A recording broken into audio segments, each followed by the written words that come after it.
4 वार्डांचा एक प्रभाग आहे. शक्तिशाली माणसं लागतील. एखादा जरी वीक असला तरी त्या तिन्ही शिटा या डोक्यात येते. धरून 4 सर्वे करावा लागेल, चांगली माणसं काढावी लागतील, लोकांना आवडणारी माणसं काढावी लागतील. आता माझ्या जवळच आहे म्हणून असं रेटॉरिटी करून चालणार नाही. आणि समजा काही ठिकाणी जमलंच नाही तर आम्ही मैत्रीपूर्ण लढत करू. मुख्यमंत्री महोदयांनी परवा सांगितलेलं आहे.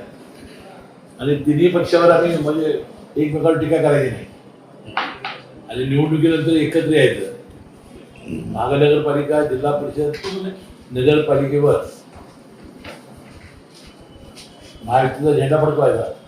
शहरात तुमची लढत दोस्ताबरोबर मैत्रीपूर्ण असणार नाही, ठीक आहे, सरळ डायरेक्ट. कारण 10 वर्ष तुम्ही एकत्र होता, 15 वर्ष एकत्र होता. अशी 20 वर्ष आम्ही सत्तेत आहोत.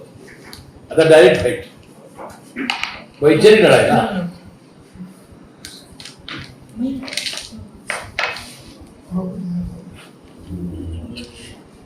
या निवडणुकीत कसलंही कॉम्प्रोमाइज नाही. हातचं न लागता माझ्या स्वभावाप्रमाणे. बाबड्या स्वभाव